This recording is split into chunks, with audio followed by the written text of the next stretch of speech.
Everyone, my name's Talal Karkuti. I co-host the podcast with Alexei. I produce it. Who here listens to the podcast? Nice. Who here's on the Patreon? All right. The rest of you lot, come on.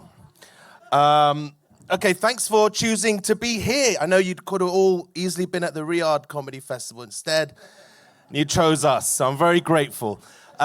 You're about to witness a live taping of a podcast.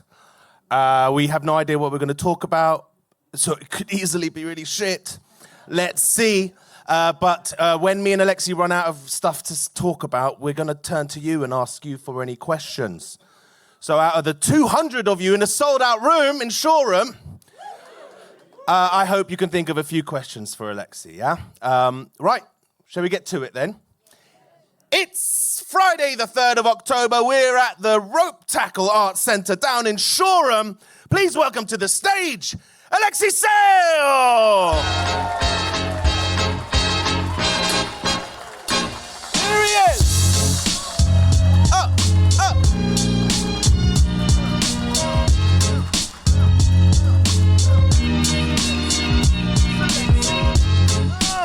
Alexei almost went into a twerk there. There it is. He's twerking. We got Alexei Sale to twerk. We did it. Oh, it's being by the sea that's made me so. Never done that before. Hello, Alexei. Hello. Welcome to Shoreham. Thank you. As I said, I flew down here in my Messerschmitt BF 109. Flew into Shoreham Aerodrome. It's a bit tricky bringing her in. If any of you know, the old BF 109 is a tricky beast. Bring in full flaps. Full flaps, yeah, on a day like today, windy day. Windy day. Yeah, and that's the end of my sad fantasy. I actually, it was funny.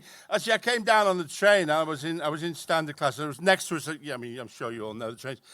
There was like a first class, like one of them little first class compartments, and it's got like 4 tables. And the ticket inspector came through, didn't look at all in standard class, went into first class, which was full, and everybody in first class was thrown out. It was like, really. And then did he come out to you and say, Alexei, this way, it's free for you now? Yeah, should have done. No, it was. I thought it was funny. There was every single person in first class wasn't entitled to be there, which we love a chance, pisses me off. Yeah, it pisses you off. Quite posh-looking women and everything, Green. Why does that piss you off? You don't think you think everyone should be in their place and should respect authority? Yeah, I was secretly revealing something very unattractive about myself. Yeah, sorry. I wasn't listening to myself there, and that slipped out, and that was you bastard. You bastard. Profoundly. Oh, I thought, I don't fucking people in first class should fucking pay for first class. There shouldn't be a first class at all, Alexei. Thank you. Yeah, right. Yeah. Sorry, I forgot. Forgot who I was pretending to be. I heard I was at a show. I was doing a show and Robin Ince was headlining. Right. And I told him that you threatened to replace me with him once if I step out of line. But then he quoted you in one of his. He does poems now. Yeah. But he quoted you, and because someone was like, they were talking about champagne socialists. Yes. And then he said, but like Alexei Sale said, champagne socialists means everyone should have Fighting champagne. for everybody to have champagne, yeah. But really, I was just excusing the fact that I was caught in the Groucho Club. Swigging Dom Perignon. And very quickly I said, yes, I'm fighting for the right of everybody to be in the Groucho Club, to swig Dom Perignon. Robin, I just I got a little patio at the back, and a robin came and landed. Has been visiting me, and I call it Robin Ince. Talks less than fucking Robin Ince. And always there's one other thing. Actually, sorry, but I don't know whether it's, but it's also like on the patio. There's like one bee comes. There's never more than one. And it looks exhausted. And then there's like one wasp. And I was actually talking to a friend of mine, and she lives up in the Highlands, and she was doing her beehives. And I said, what do they taste like? And the bees? The honey. Sorry, not you shouldn't. You shouldn't. Don't eat bees because... bit tart. And the Romans used to eat them, but covered in chocolate. But she said the honey the hair bees produce, it's like like all the flowers over the year, you can taste in the honey, Yes. crocuses and sycamore in spring, and then going through to, wow, all the flowers. You taking up poetry? Yeah, it's going to be beautiful. Well, I told her about, Linda had a friend who had some beehives in Regent's Park, and he used to give us some of his honey, and it tasted of dog shit. I mean, not like completely, but there's a hint. Like just an undertone of dog shit, diesel, and crack cocaine.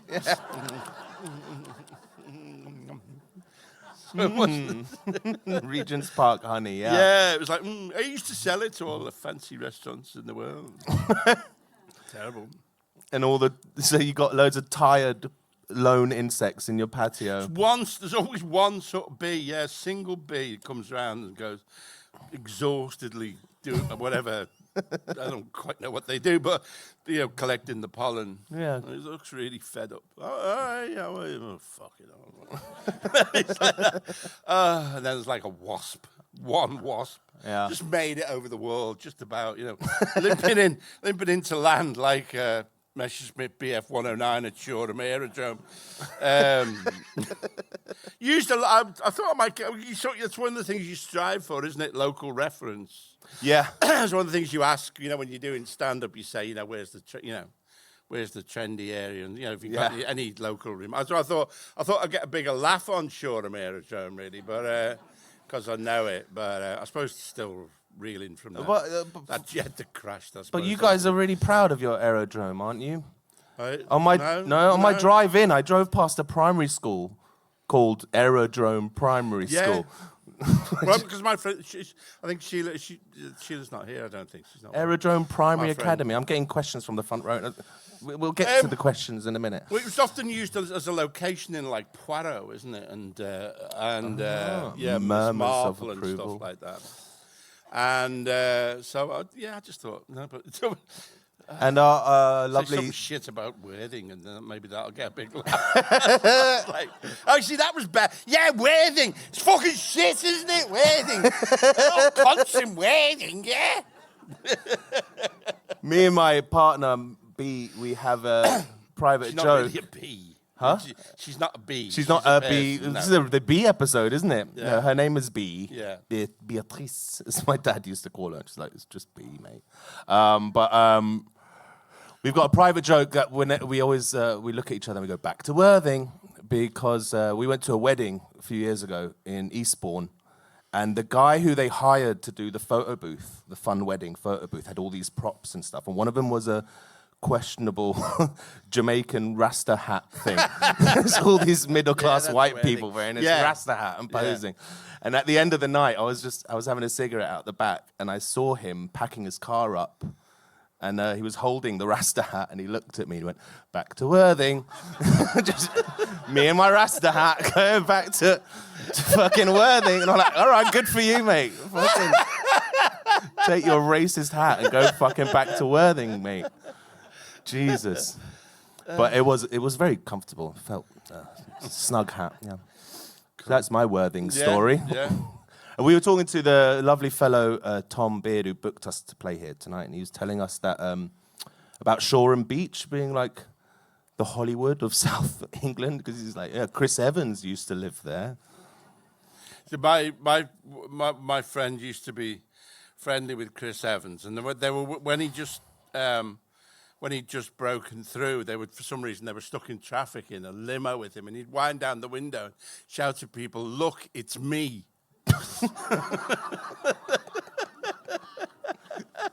Jesus Christ. Yeah, and I did, and Lisa, our friend Lisa, she told him that I could name a gun for every letter of the alphabet, and so he got me to do it on TFI Friday. TFI Friday, yeah. Wow. Can you actually? I've Let's do it now. oh God. AK-47. I'll get you started. Yeah, AK-47 or something. Yeah. Beretta, Colts, Derringer. Okay. Enfield. Enfield. Flauser. Don't know. Okay, you stop. You got up to F. Yeah. Shout one out. FN, Fabrique Nationale. We did on the podcast, one of our podcasts. I feel like I have to be more, since this is the first time we've done a podcast out of town, I feel like I have to put a bit more in, really, because we've come all this way and you're here. And... Because you're here. And you're here, so... I feel like I'm having to be more up than I usually am. But we did a podcast, didn't we, about the illegalists years ago? And he talked about the guy, the French anarchists, the Bonnot gang. Yes, Bonnot gang. The anarchists who, they invented the getaway car. That's right. With the very, very first, limousines in 1920. But they had their favourite gun as well, which was a 1910 Browning made by FN. And the playwright Alfred Jarry also had... he had two, and he gave one to Picasso. So all the artists in 1920s Paris, they're all packing nines, and they're all bop, bop, bop, motherfucker. I'm fucking Cézanne, asshole. Hand over the Monet. Yeah, I got my arms.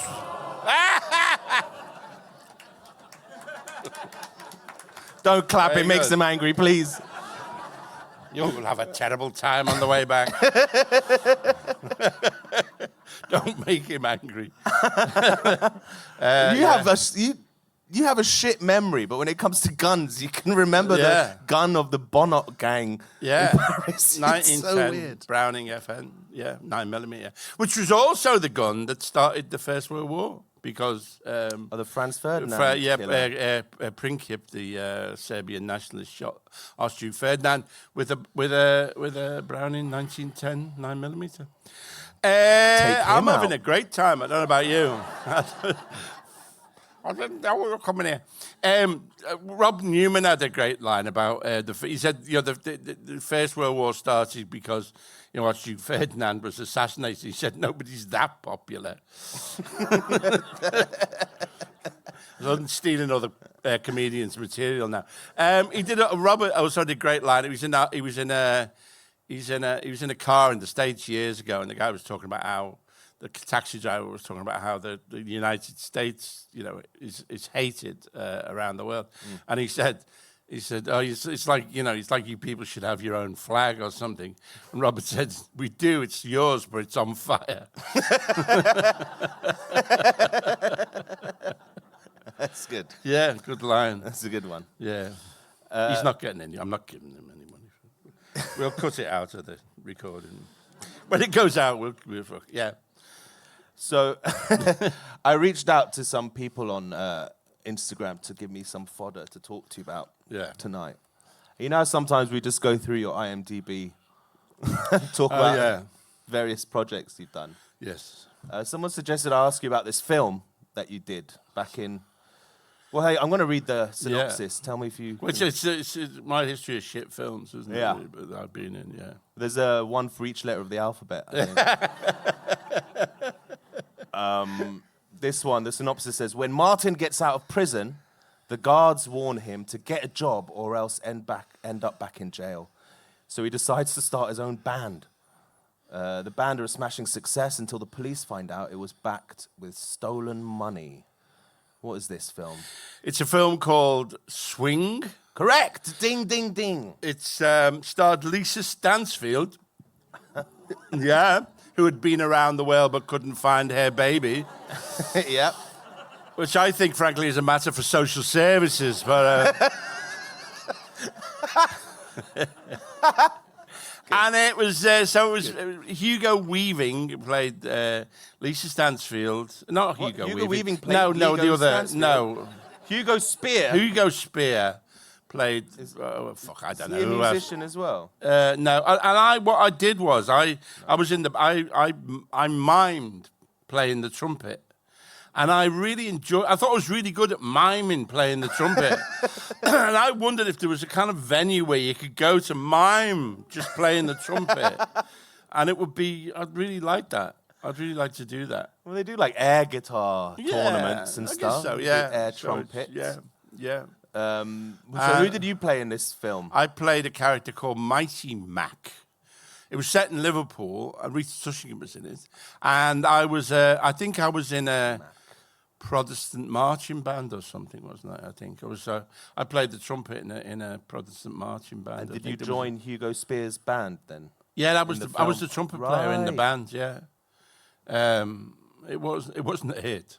The film wasn't. The film was no. Never heard of it. Lisa Stansfield's acting career didn't really ever recover from that. Really? I don't think so. She's very nice though. She was lovely. Yeah, was she nice to work with? Yeah. Any wild nights out with? I think she did. I didn't, but yeah, she did. And Clarence Clemens is in it. Oh, Clarence Clemens, who played the saxophone in Bruce Springsteen's East Street Bang, band, and he was like a barrel. He was shaped. He was like no British person is somehow. He was like barrel shaped. Wow. Yeah, he was.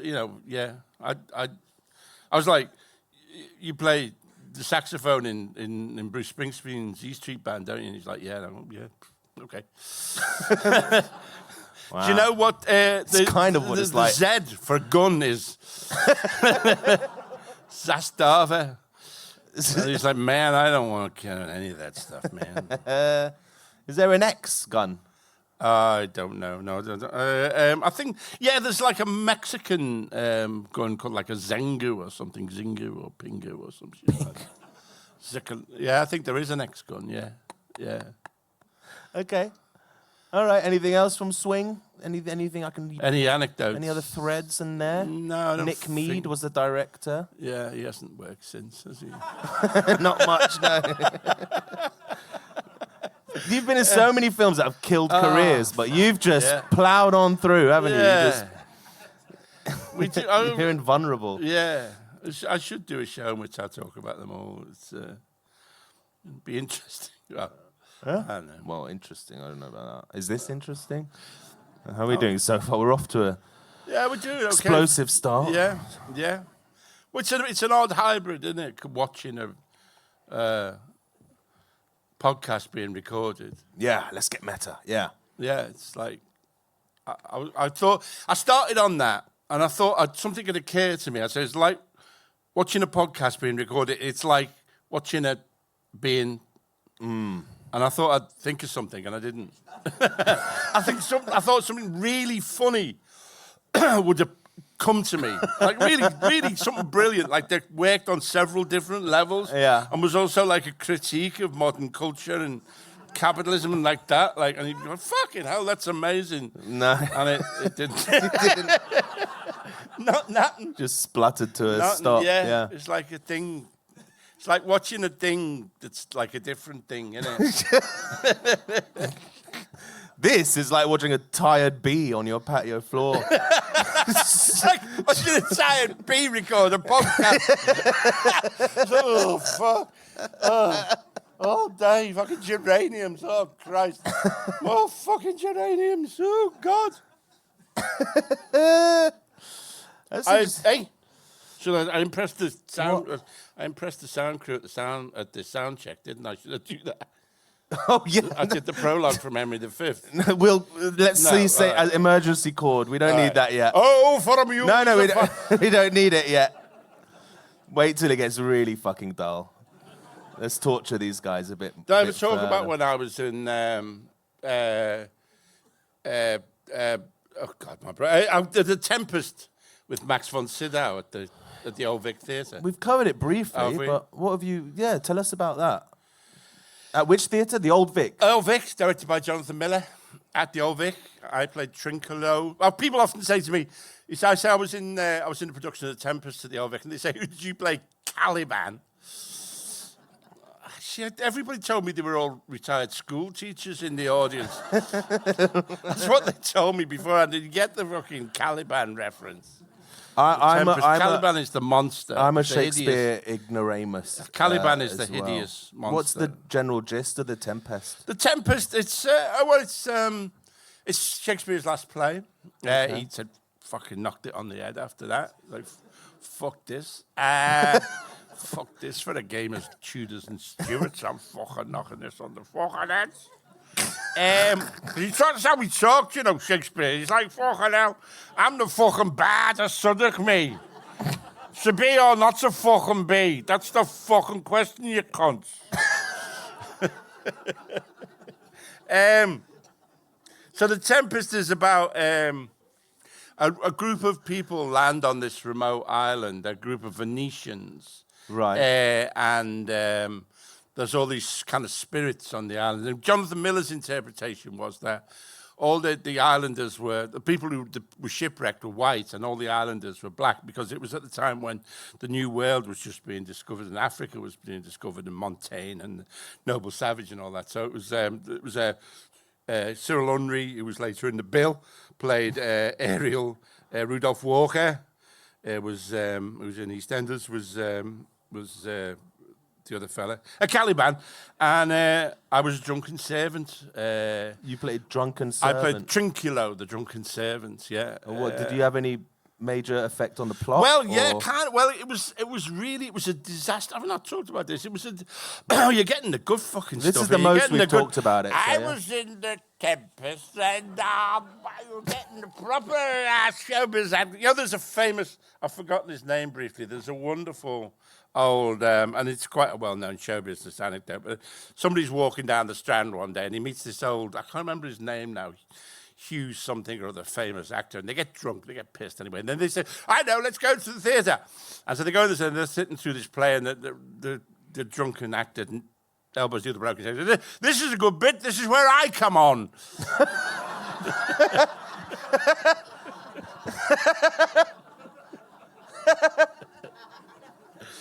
But so drunken servant. What was his role? Yeah. So well, no, it was because on the opening night, because it was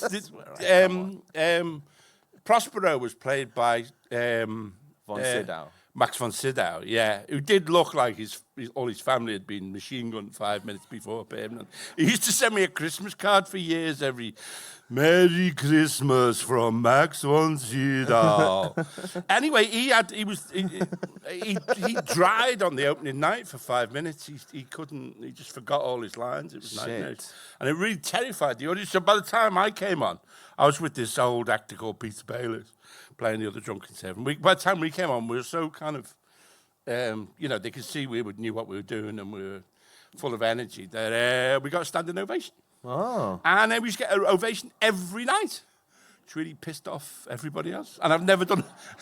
like when you come and do your curtain call, when you come and bow. we'd go off when we do our scene, which I can't remember. In the middle of the play, you got a standing O. We got a round of applause for a standing ovation every night.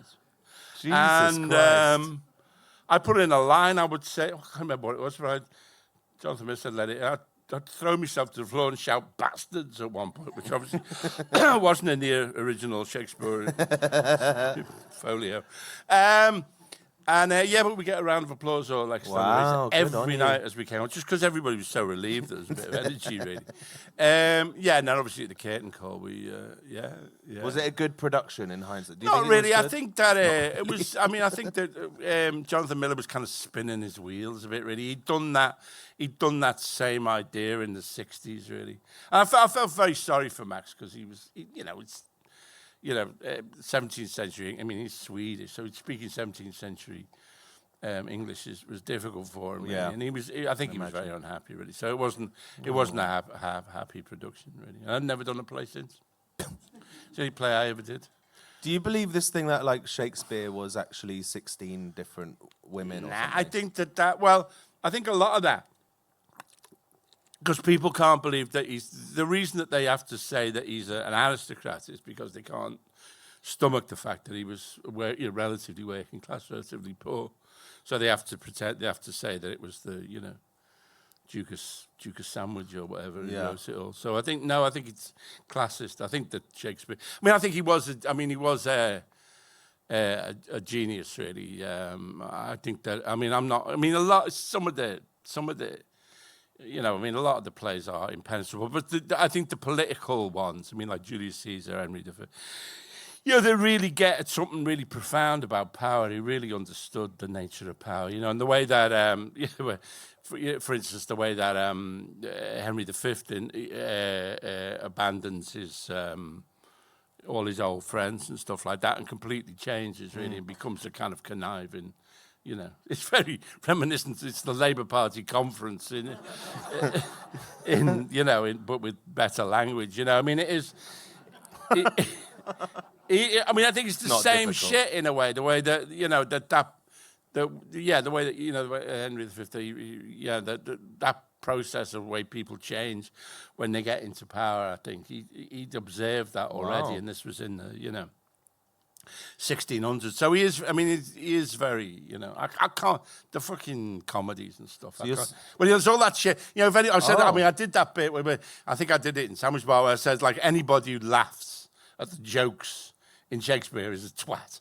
You know what I mean? Because they're like, my Lord Essex does act as if he's got a pumpkin on his nose. And we go, and it's some joke about fucking Tudor fucking fiscal policy, pumpkin tax or something. And nobody fucking knows what it's about.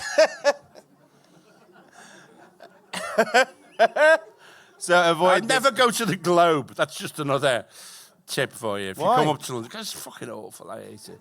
And then they all overact. If I see another actor do that, phallic acting at the Globe, because it's open air, Like, we've got things like roofs now. You know what I mean?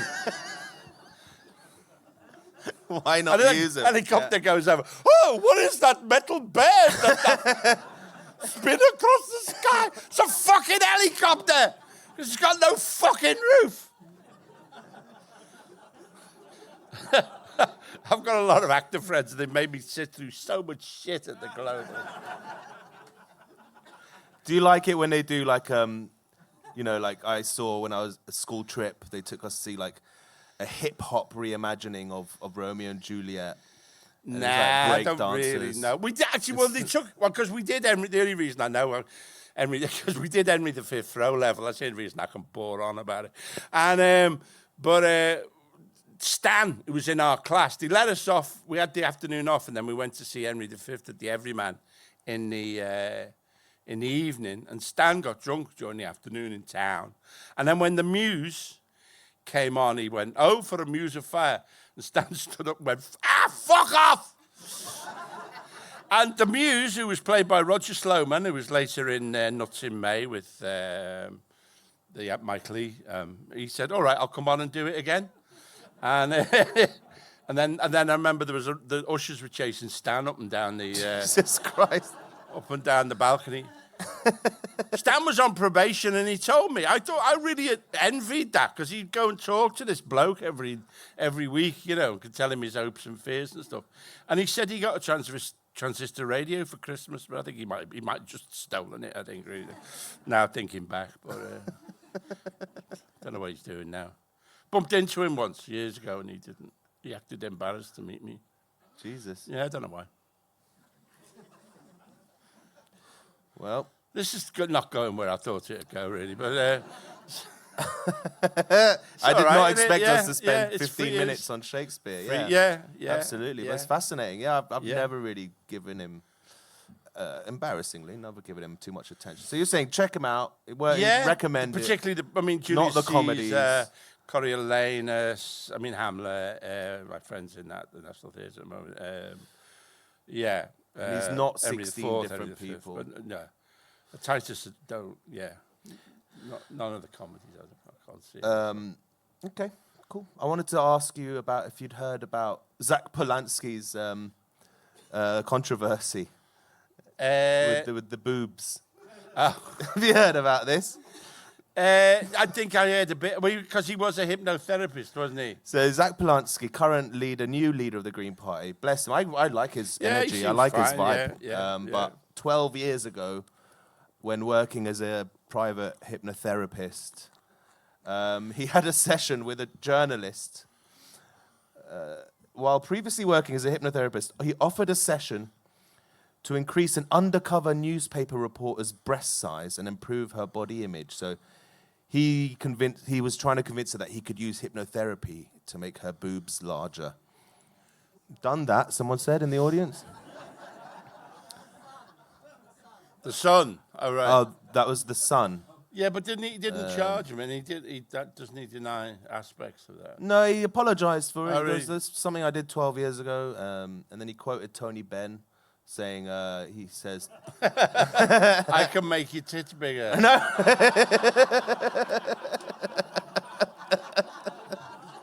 Famous address to TUC in 1967. he was I could make your tits bigger. He said... he apologized, and he said he was being grilled and asked if people can trust him because he did this 12 years ago. And he said, well, Tony Benn said, I don't care where you came from, I care where you're going. And he tries to say, like, yeah, look at what I want to do, not what I've tried to do 12 years ago. But yeah, it was an undercover Sun journalist. I wonder how, you wouldn't trust them, would you? So maybe she manipulated the conversation to make it seem like that. But do you think you can hypnotize someone's boobs bigger, Alexei Sale? I don't know why I wanted to get you talking about it. No, I actually had... do you think we should trust him? You've done hypno? Yeah, because I used to be terrified of flying. And so I went to see a hypnotherapist who was a retired chest surgeon in Harley Street. He was a chest surgeon who found that he could operate sometimes without anesthetic because he could hypnotize people. Oh, my God. And so we used to do flying, and he had 2 Boots brand tape recorders. This was a long time ago. And one, he had the sound of a plane taking off, and the other, he had the sound effects of a horrific plane crash. Airline terminal. And so he'd say, you're in the terminal now, and he'd play the terminal sound effects, and you're feeling relaxed, and you get on the plane. But sometimes he'd get his tapes mixed up, so he'd play like the terminal when you were in the air and stuff. Confusing. And my friend Harry, he said, where did you go this week? I said, we went to Barcelona, and then he'd get pissed off because I didn't bring him any duty-frees. But it cured me completely. Really? Yeah, I don't know whether in retrospect I was kind of... Because I used to take... tranquilizers was the only way I could fly, and Lisa's got that. When we flew to Australia with the comic strip, and I was convinced there was a dog on the plane, and I was just going everywhere. And I still don't know. I can remember sitting down next to Jennifer Saunders, and then I can remember the horrified look on her face. And things have not ever been right between me and. Why? What did you Jennifer, do? I don't know. I think it was... Oh, you were drugged up? I was off my head on tranquilizers, yeah. And Adrian's never really... The 2 of them have never really allowed me near any of their pets or anything ever since. I think I said something terrible to Jennifer. So I used to take tranquilizers, and I think I wanted to stop it. I was looking for permission, but now... So now I'm crazy for flying now. Yeah? In business class, of course, or first class. But you would pay for that? Yeah, the promoter would pay for it. I'm not fucking paying for it. Okay, well, that's Zach Polanski's no. Do you think we should trust him? Do you like the guy? Give us a brief. Yeah, I was sort of standing. I went to a protest, a Gaza protest outside Downing Street a few weeks ago. No, it wasn't the pots and pans one. I can't remember what it was for. And he was standing there, and I was going to go and say hello, but I didn't. It's a good anecdote, isn't it? But yeah, he's very good. I mean, he doesn't waffle. He gets straight to the point. He does remind me a bit of Mamdani in New York, really. I think he's very good, really. I mean, I'm still, well, we were very up about your party, weren't we, a few weeks ago? And of course, all those hopes have been dashed into the ground. Do you think so? Well, no, I think it may. I mean, I think they may pull it out of the fire. But he is a very, I mean, a lot of people are joining the Greens, I think, as a kind of left alternative. And it seems a reasonable thing to do, really. And he's not an MP yet. Is he do you think he'll end up being the Brighton MP, or? I don't know. What his aims Shoreham. are? What's Shoreham, presumably? It's like Heinrich Himmler, is it? Who's the MP here? Oh, it's Labour, is it? Who is it? Tom Rutland. I've never heard of him. I know Peter Kyle, who's up the coast. Brighton's a shitbag, isn't he? He's a fucking horrible piece of work. Fuckbag. Tom Rutland. I've never heard of him. Nobody has. Oh, is he one of them fucking... One of them young... Someone in the audience called me young Shapes. Tom Rutland. Young Tom Rutland. Well, good luck to him.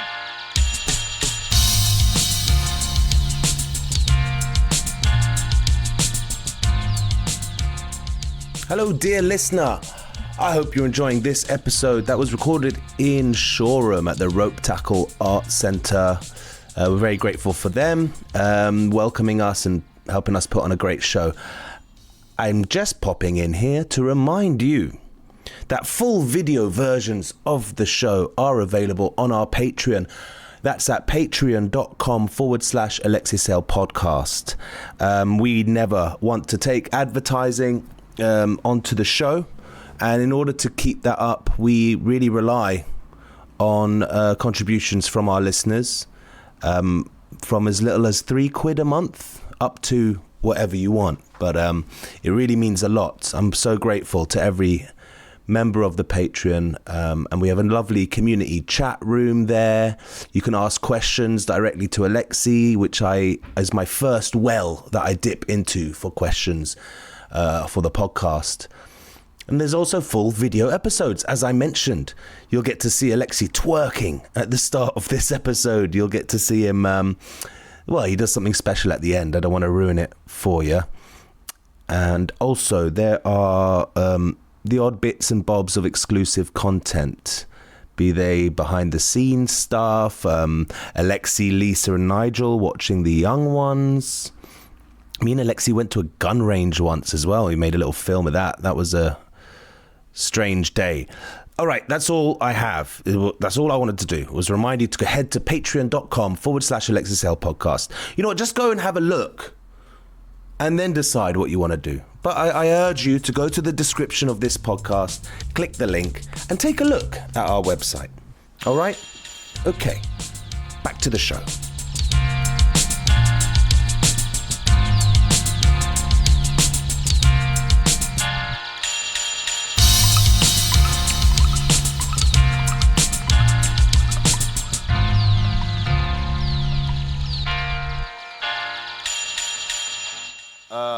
Shall we? We'll sing as we're talking to the audience. So we see if anyone's got a question for us. How are we doing? Give us a bit of house lights. Let's get one question. No, I don't like house lights. Just so I can see the hands. Put your hand up if you have a question. I don't like to look ask. at their faces, dearie.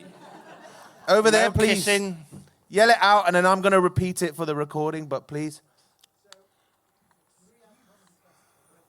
Yeah. Nice. Okay, this is a fun little logic exercise. What did I use? A little puzzle. I got to repeat the question if you don't mind. Go on, yeah. The Riyadh Comedy Festival, state-sponsored comedy festival. I think it's at the tail end now. I think it's still happening, but comedians were getting paid minimum of $350,000 up to $1.6 million to go and perform there. The question to you, Alexei, is what would be the price that you would take? And what would be the excuse you gave the public for accepting the gig?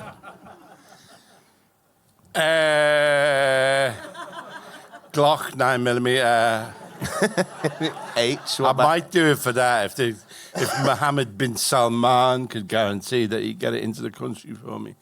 I suppose that AK. Jesus. I might as well. If it's Mohammed, you might as well get the whole the AK-74, the short-barreled one.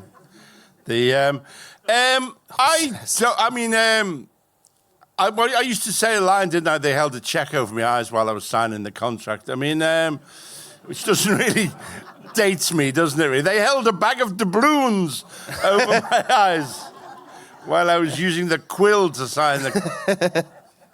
I am applying your wax seal. I mean, no, but I mean, it's sort of nobody's. I mean, they wouldn't ask. I mean, luckily I've been so strange and so weird, particularly in my stand-up, and so not niche, but in a sense that nobody is ever going to ask me to come to the Riyadh Comedy Festival. I think because it wouldn't, I wouldn't be faced with that dilemma. I mean. We're living in a hypothetical scenario. There's no amount. I mean, you could say, "Oh, I'll give it to Palestine or something," or but I mean, I don't. I think that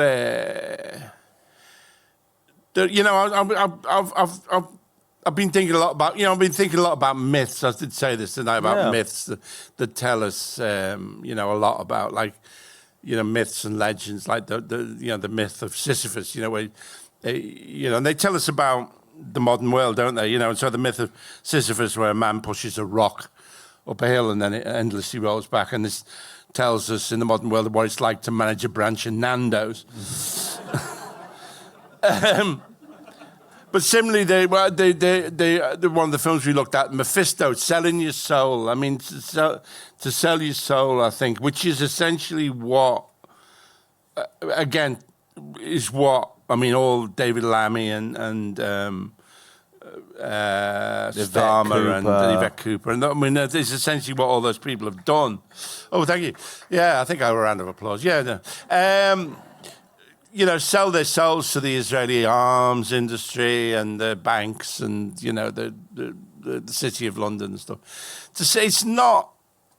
Well, fucking hell, if you turn into Yvette Cooper, I mean, it's nothing could be worth, no amount of money could be worth that fucking, I've just been married to Ed Balls. I mean, no amount of money could compensate you for that, really. But you do, you do kind of see it in their faces. I think that you lose if you allow yourself to be corrupted, which politicians do, and again, I mean, just come back to Henry V. And Coriolanus as well. That if you allow yourself to become corrupted, then you essentially sell yourself, really. So there is no amount of money that I would do the Riyadh Comedy Festival for. But I am. Thank you. But Same, me too. But my agent is Michelle Milburn at MMB Creative. If they just want to run it past me, but it is kind of disheartening. It's shocking, to see, really, especially a couple of the names on there. Dave Chappelle. Like, what the fuck, man? Yeah. And then there's been bits and pieces of the contract been leaked out. Like you're not allowed to criticize religion. You're not allowed to criticize, obviously, the Kingdom of Saudi Arabia or any of the royal family. And to think like Louis C.K., Dave Chappelle, like what are they going to fucking talk about? Yeah. What the fuck are they going to do? But there's... And also, like, a lot of people saying these guys are often outspoken about things like free speech and stuff, and now they have no right ever...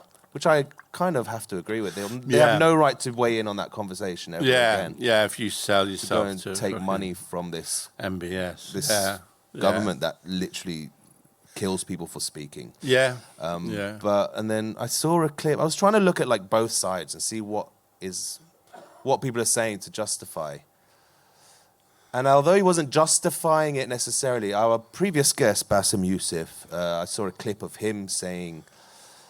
There was an American asking him his opinion, and then he basically said, I don't think Americans have any right to criticize other governments. Like, our government is fucking dog shit and evil, just as it's probably the most evil government in the world. He was saying, like, so how can we as Americans sit here and pass judgment on the Saudi government when our government is probably just as bad or worse? Did he do the festival? He's not doing the festival. Oh, right. No. Oh, well. He's not doing the festival.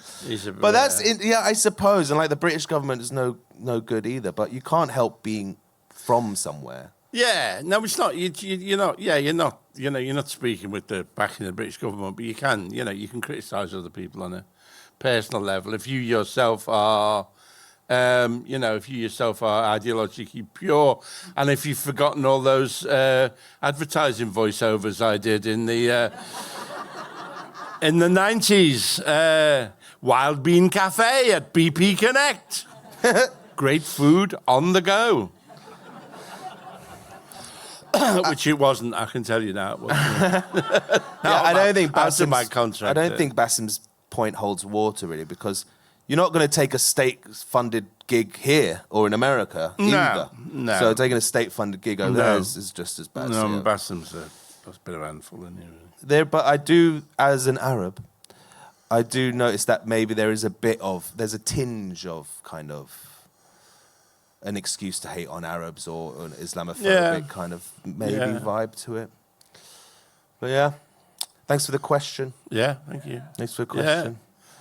Yeah. Is this all you hoped for? I suppose you didn't know really what it was going to be. No, some of them were... they got posters of all the artists who've been here in the green room, haven't they? I haven't heard of one of the fucking... It was the people that come down. Zazie Shaw. Who the fuck's she? Membem. They're the band. Oh, thanks for giving us a great time, Tom. All the members of Membem and our fucking acidic fucking reggae fusion music or whatever the fuck it is. I don't know. I've never heard of one of the fuckers.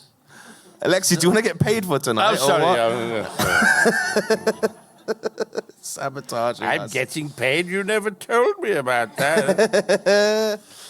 I asked on Instagram if anyone had a question for you. Gav said, hi-ho, fiddle-dee-dee and half a pound of muesli. What do you think of Shirley Williams? I think that's I want to go to the toilet. But someone else said, Whoops Apocalypse is my favourite sitcom. Yeah. Could it get made today? No, I mean, Whoops Apocalypse. I mean, weird. Whoops Apocalypse was written by David Rennick and Andrew Marshall. And anyone here remember it? Oh,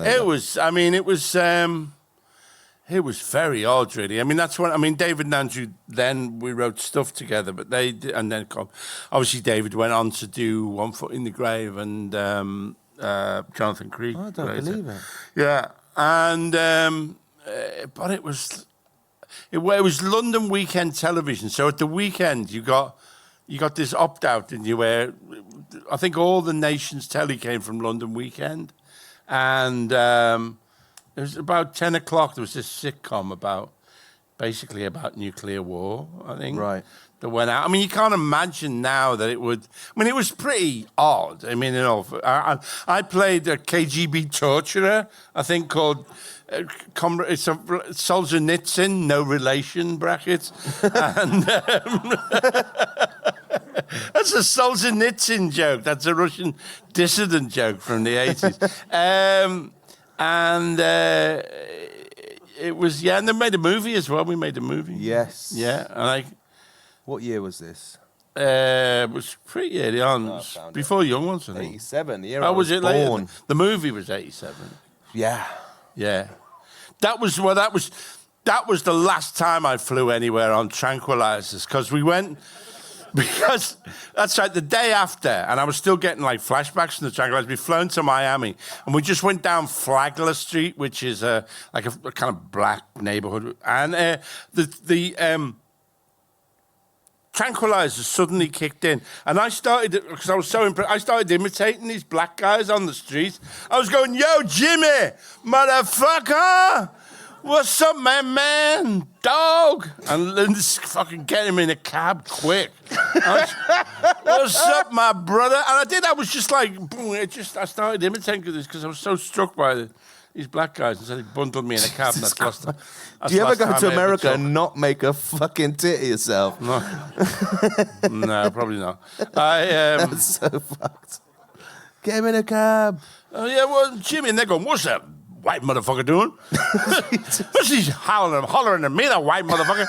Is this racist now? In 2025, it used to A little bit. go down, Yeah, no, it used to. What's I'm that? sure. What's that? I'm gonna fucking get my fucking Gentlemen's 9mm. I'm getting my. Stop Shoot it. that white motherfucker You're being hollering at me. Yo, Jimmy, what? You're being a proper jive turkey, mate. Stop. Yeah. Alexei Sale listed in the Whoops Apocalypse movie. You're listed as Alexei Sale in a Hawaiian shirt. It's the name of your character. Yeah. That's funny. I speak Russian. I can два живут американских journalistov. Надо их ликвидировать сразу же. For some reason, if I've ever had to speak a foreign language in a film, I can remember it. Wow. Yeah. Oh, the lines. Yeah, the lines. Yeah. It's been Tepuera so llevaras in Siesta, when I played the Madrid taxi driver, who was also the angel of death. Te puedo llevar al centro, pero se cobran más los domingos. Very good. Very I can good. take you into the center. Thank you. Muchas gracias. Señores y señoritas. I can take you into the center, but it costs more on Sundays. which is it turned out much more useful on several times than you'd think, really. When I've been in Madrid. It looks like the last boat in the Gaza Flotilla has been intercepted. Oh, shit. They were going down one by one. This little tiny boat was just pushing on and dodging all the naval ships, but they got him, it looks like. Oh, yeah, we've managed to avoid that. And our friend of the show, previous guest, yeah. Tig Hickey's on Yeah. currently in custody in Israel. So solidarity and well wishes, hopes and prayers to all those people. But and fucking Ben Gavir went to visit them and they were all sat on the floor and he was standing there going, "You terrorists," calling them all terrorists. It looked a bit like this actually. they were all sat in front of him. A chance to punch the cunt, wasn't it? It's pretty scary. It must be very scary. Yeah. There's so many of them. And then they're already sent the next wave out. Next wave of ships. Apparently, it was hard, but the people in Gaza are going down to the beaches. Because the Israeli Navy have been so preoccupied, it's allowed fishermen to go out and catch massive netfuls of fish and bring them back to land. So in a way, they have brought food into Gaza because normally they'd get fucking shot for being out in the sea. I've seen footage actually, massive hauls of little mackerel and stuff. So people are eating good. For once, All right. Thanks to them, yeah. Yeah, good for them.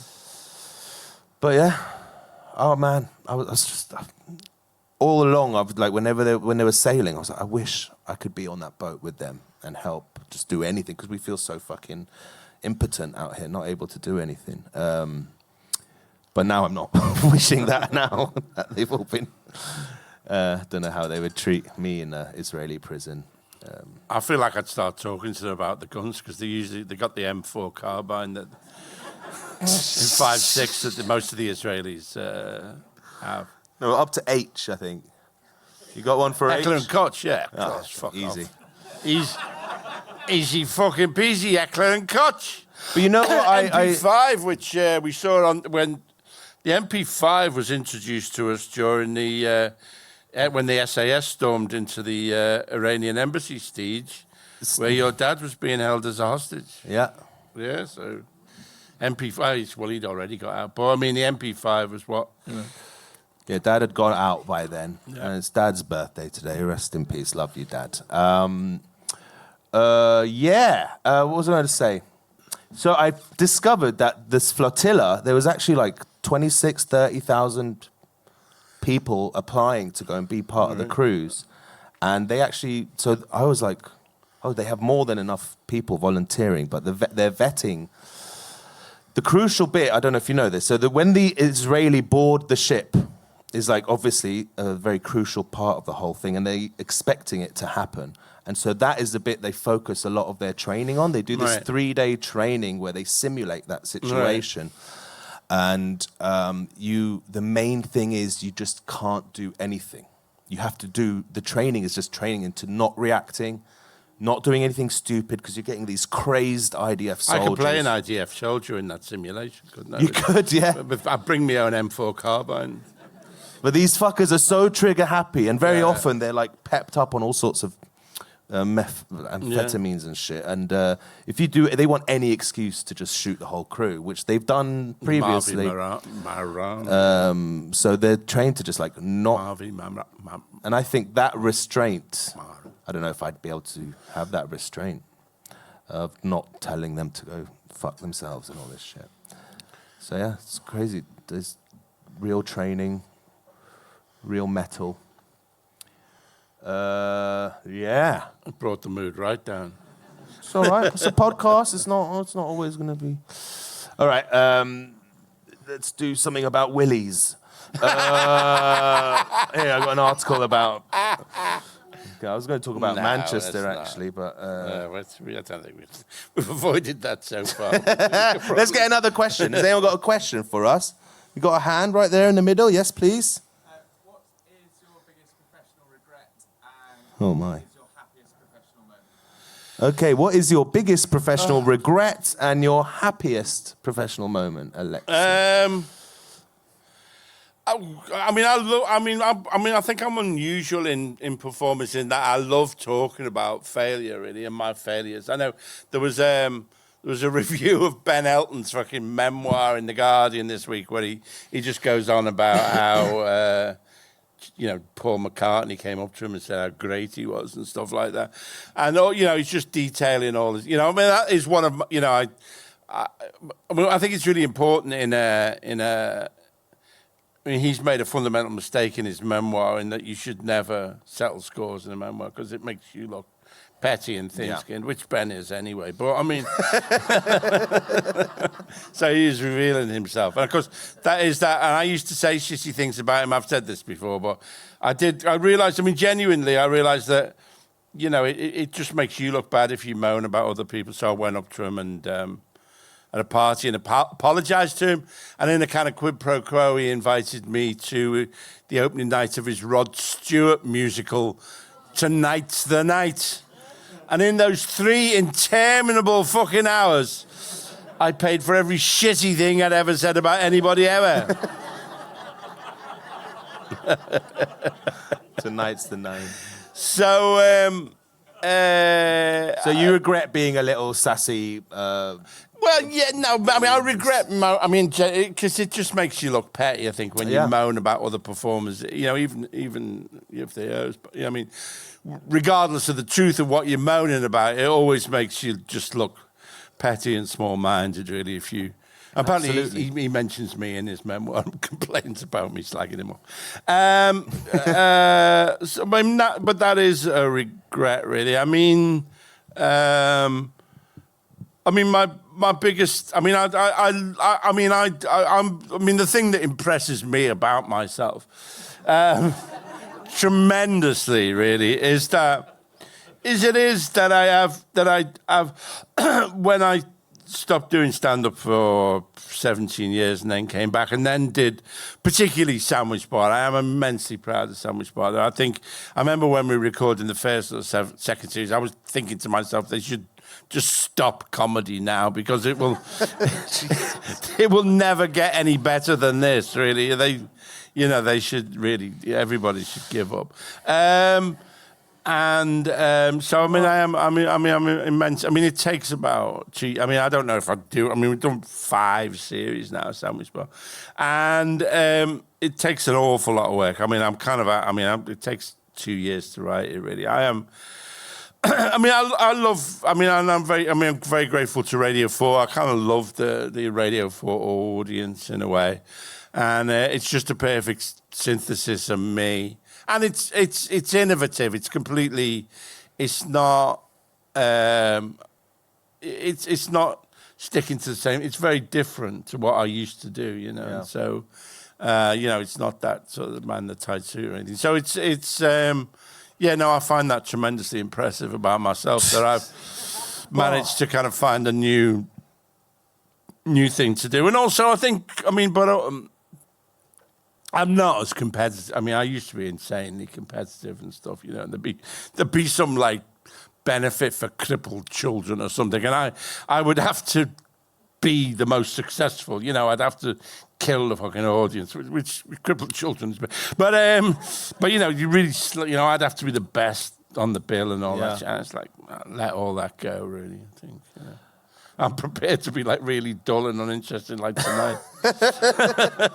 No, you're not. You're a fascinating fella. And Sandwich Bar is great. And then I'm really happy for you to have something that you're proud of and the book, so late in your career. Yeah. I'm 73. It's nice. I'm 73. 73. That's old. It is old. Fuck, I know. Good on you. I'm very limber. You're fit and healthy. I'm fit and healthy. It's martial arts, man. Let's get another question. Anyone? Oh! Ho. No, you're being pushy. I'll come to you next. At the back there. At the very back. How do you know that the honey tasted like dog shit? Because I ate it. How do you know that honey tasted free like honey. dog I'm shit? not passing that up. Yeah, but have you eaten dog shit is the question. Oh, I see. I didn't realise. You smell dog shit. Oh, right. It tastes like dog shit smells. It smelled like dog. Yeah. Urban honey is not a good idea. No. Like, it's good for the... Like we should do it because bees. We need to save the bees and all that. But don't give me the honey. Use it as like compost or something. A fertilizer. Well, see, a fair question there. He got you there. He got your ass. Yeah, That's what he did. Yeah. All right then, pushy person. Your question. This lovely gentleman in the crowd said in his O-levels, he had to pick a book to go and talk about in front of the class, and he chose Alexei Sayles' Train to Hell. We'd love to hear you talk about that book. What's it about? What is it? Well, there was. It a novel? It was the first book that I did. Jeffrey Strawn and Matthew, and it was. Yeah, because I had a long break, and then I started writing the short stories like Parcel and Plates and Dogcatcher and the novels like Overtaken, and I thought that was they were kind of high-end literary fiction, really, and so I treated. Well, in my mind, they were anyway. Certainly in terms of the Booker Prize jury, they didn't think so. But I mean, as far as I was concerned, it was comparable with Gabriel Garcia Marquez or Dostoevsky. But I kind of tended. So the three books that I did, which are sort of comedy books, Train to Hell, Geoffrey the Tube Train, and Great Bus Journeys of the World. I tended to not talk about them or think about them very much, really. It was very influenced by Spike Milligan's Cocoon, Train to Hell, I think. But. And I tend not really to look at my own work that much, to think about it that much. But, the drawings were, and I carried that on, doing the drawings, and when I had the column in Time Out, and then, I carried on doing the drawings, really, so... What's Train to Hell about? It was actually based on a friend of mine, Ian Williams, was a railway guard, and he was on this... Liverpool were in the European Cup final in the 70s, I think. And they put all these scouts... it was when football was very, out of... They put all these scousers on a train which left Lime Street Station and eventually ended up in Rome, I think. And Ian was the guard on this train. And so there was just this idea. One of my favourite, we talked about the film Von Ryan's Express, that film where the prisoners steal the train. It was sort of this train meandering its way across the continent. And I don't know how I got across the channel now, I think about it. But anyway, this train meandering its way across the European railway lines to Rome just fascinated me. And then I put in a murder kind of mystery, I think. As well, but it was also it was a comedy book, really, and it sold tremendously badly, I think.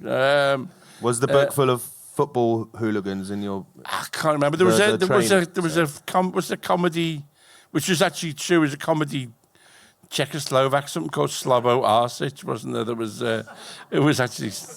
I can't remember what it's about now. But thank you for using it. How old are you? When did I write that? Like 84 or something?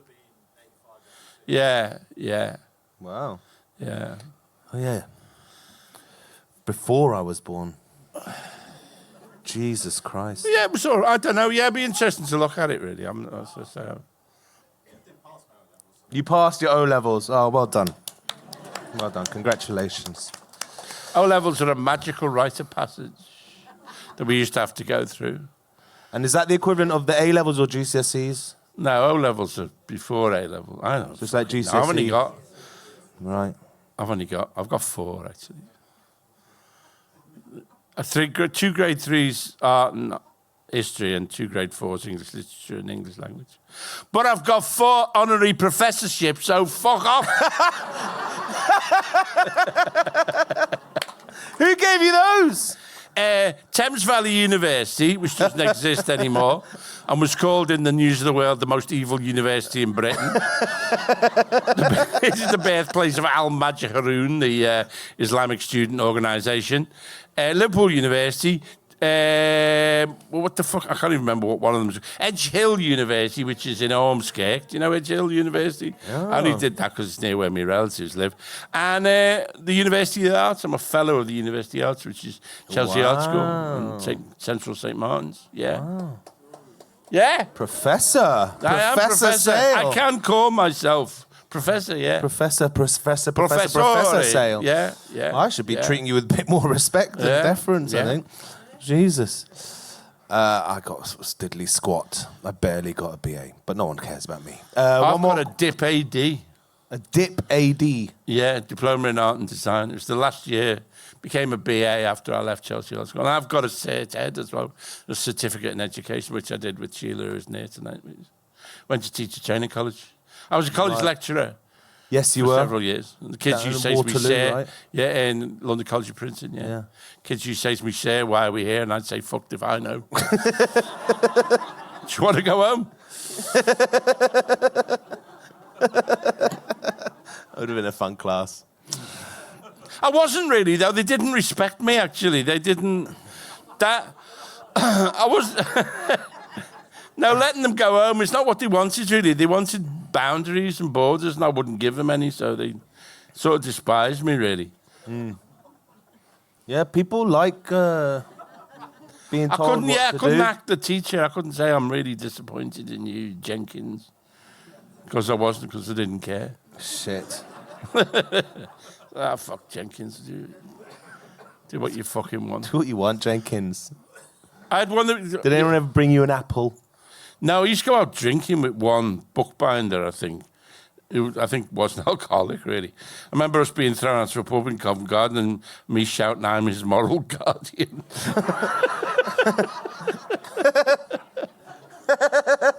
Poor guy. Shit, you could do it in college. I mean, you couldn't do any of that now. Any of that, you know. Shit you could get away with in those days. Let's see if there's any more. Any other questions? Oh, yes, back there. Hi, Alexei. Hiya. Lovely to see you. Oh, good. Yeah, okay. Interesting. British comedy. So in America, you got Kimmel and Colbert who speak truth to power, and they're getting their shows cancelled by seemingly by the American government and that. And this fellow was saying American comedians tend to be more, what's the phrase? What was it you said?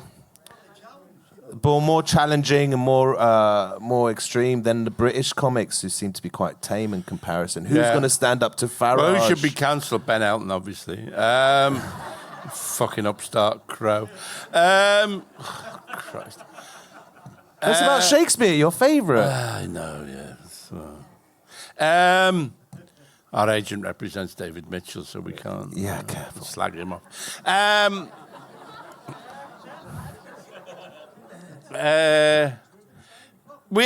mean, I think there's never really been that history of political comedy in the way that there was. I mean, we've never had the late... I mean, they tried to do feeble kind of versions of, like, Letterman or... The Jonathan Ross show. Jonathan Ross, exactly. So, which was always a kind of, always a kind of a neutered beast to start off with. We've never really had that tradition on TV of the political stand-up, the kind of, like people like George Carlin or No. apart from me, obviously. We got Have I Got News for You? I think it's the most kind of... Yeah, but it's the only show where they actually criticise the government for laughs. You know? Is that any good? I haven't seen it. It's on 70th series now, isn't it? I used to like it when I was a kid. I haven't watched it in ages. And the MASH report did get cancelled for being too anti-Tory. That was literally the reason Tim Davie gave for cancelling it, yeah. So we had that. Yeah, we've never had that tradition really in Britain. So there's, it's. I don't know. Nobody's going to get cancelled because there's nobody there in the first place. Really. You do see it on stage, but on telly, you're right. Sure, it's not there. But if you go out to the comedy clubs, you do see it, and there are more and more nights being created to create a anti-establishment space, like another previous guest, Sammy, he runs a night in London now. It's called Everything Is Fucked. And that's the name of the comedy night. And it kind of sets the tone. And I saw a comedian there called Andrew O'Neill, who's brilliant and very good at speaking about politics. And I think Robin Ince is good in that department too. And I liked his poems, I have to say. Who's good. All right, so it is out there. Frankie Boyle. Yeah, what's happened with him? I don't know. I've lost touch with him. I'm not He's really a podcaster now.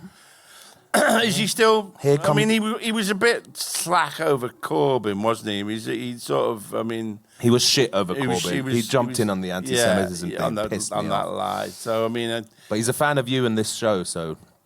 Not enough to come on. Well, he will. Really? Eventually, yeah. So let's just... You know what, Frankie? You bastard. Come on the show. Well, we'll take that dismissive reference to him out then. But these guys aren't on telly anymore. They've taken his show off the air. That's true, yeah. Stuart Lee's not on telly anymore. I don't know if they'd give him another show. No, it's dark times, really. Yeah. It is. And it will get worse if Farage goes into power. He'll crack down even more. Yeah. It will. Yeah. They're the ones who go on about free speech and talk about how important free speech is and GB News should be protected and all that. But if someone speaks against them, suddenly, watch your tongue, mister. Yeah. It's hard. It's weird to live through this period, really. It's hard to feel it's happening, really, until it really does. It is hard to wrap your head around. And I wonder in 20 years' time what it's going to be like looking back at this period. Yeah. What the fuck are we going to have to say for ourselves? I think AI is going to save us, maybe. I don't Grok. I don't know. Right. We're going to wrap up in a moment, Alexei. Now we've reached this pinnacle of... Now at this peak, you leave them wanting more, Okay. I'm doing the physical comedy. Yeah, doing something. Has anyone got a question to take us home? We've got one more. At the front, yes, please, madam. Oh, George, I do my TikTok dance. Yeah, my interpretive dance. Shall we finish on a dance? Yeah, should we do that? All right. Have you got any shall music? I get Pug? Can you cue something up on Spotify for us if I ask for it? Can you put Aperture by Bruno Mars and... I don't know if you all know this, but I do. APT is how you spell it. It should be the first thing that comes up if you put APT. Have you found it, Pug? And then... Yeah. Oh, wait, quick question before the dance. Yeah. Get back to your mic, Alexei. What?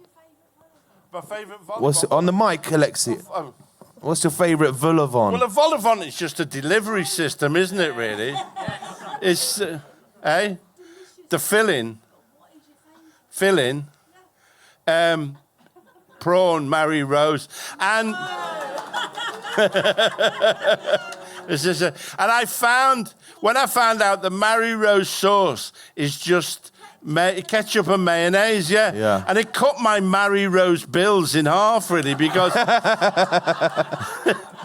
you already had ketchup and mayo. This is the information they don't want you to have. Big sauce. The Mary Rose, yeah, sauce is just ketchup and mayonnaise. And my bills were... Eh? A bit of horseradish. Thank But you. yeah, you In could- fucking Shoreham, we get asked, what's your favourite vol au vent? Right, Alexi, Bro. up on your feet. Let's take this on its feet. Let's take this home. All right, have you got appetite, pug? Nice. Look, you're going to press play. Alexi's going to dance. When I put my hand up, stop the music. And then I'm going to run at you with a mic. Okay. Think of a Marxism Bit fact. of Marxism. Right. All right? Let's do this. All right. I didn't think this was going to go like this. We're going to take this home with some Marxism TikTok dancing. Fuck me. Is this what we do now? All right, warm up, limbered up. All right. Ready? Hit it, pug. 창이가 좋아하는 랜덤 게임 랜덤 게임 게임 스타트 Now. 아파트 아파트 아파트 아파트 아파트 아파트 Marxism is essentially a materialist philosophy which bases its analysis on class. It says that there are essentially three classes. The working class, the petty bourgeoisie, those who own their own means of production, and the bourgeoisie, the boss class. Hit it. Hit it. Hit the music. Not that music, the appetizer. All right, that's been Alexei and Talal podcast. Thank you very much, everybody. Take good care. Nice seeing you, Shoreham. Stick around, have a drink. We might come say hello. Bye-bye. Alexei and Talal.